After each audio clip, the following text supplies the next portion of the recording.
Hi everyone, my name is Alec Batts from Columbia University, and I'll be presenting my work on high-resolution CT-based pre-planning for transcranial blood-brain barrier opening.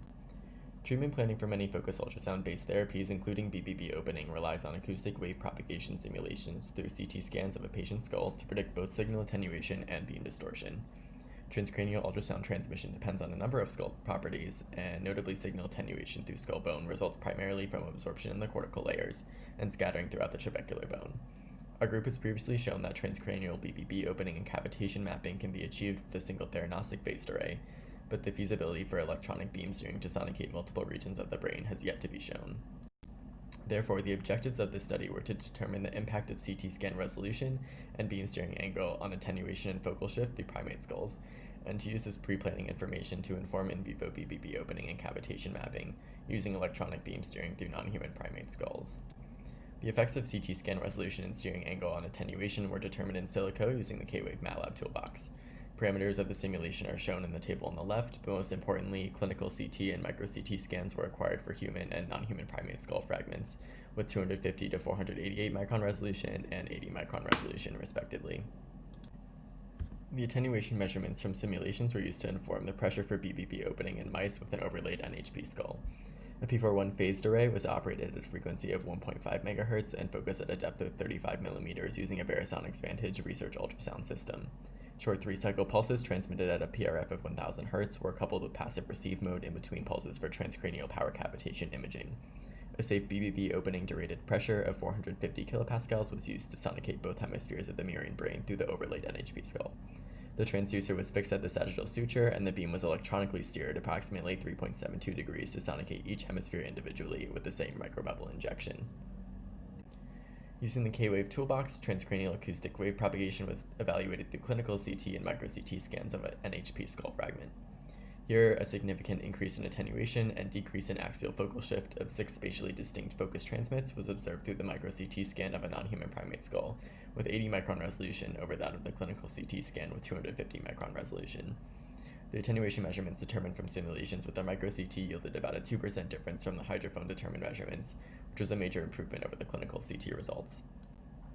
For the human skull, the mean attenuation through the micro-CT scan with 80 micron resolution was significantly increased relative to the attenuation observed through the clinical CT scan with 488 micron resolution, with about a 5% difference from hydrophone determined attenuation measurements.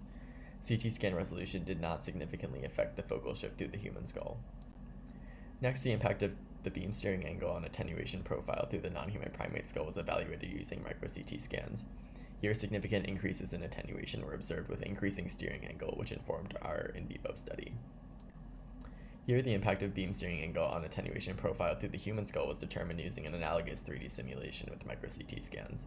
While there were no statistically significant differences in attenuation as an effect of steering angle, noticeably greater variability in attenuation was observed with larger steering angle magnitudes. For our in vivo study based off of in silico pre-planning, the P41 was fixed at the sagittal suture, while the steering angle was varied from positive 3.7 degrees to negative 3.7 degrees to sonicate each hemisphere of the brain through an overlaid non-human primate skull. Contrast-enhanced T1 weighted MRI were acquired after sonication, where the BBB opening threshold was determined for each hemisphere. Next, cavitation maps were overlaid onto the thresholded MRI, and ROC curve analysis was performed for each hemisphere.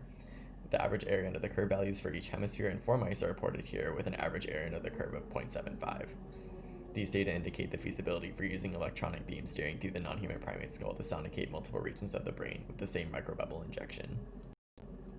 To conclude, we showed that high-resolution micro-CT yielded more accurate attenuation prediction in both skull models, and the axial focal shift through the non-human primate skull micro-CT significantly decreased relative to that of the clinical CT. Additionally, attenuation was significantly affected by the beam steering angle through the non-human primate skull, while attenuation was relatively constant through the human skull. We also showed that bilateral BBB opening using electronic beam steering with the same microbubble injection through the non-human primate skull was achieved using these in silico derived attenuation measurements.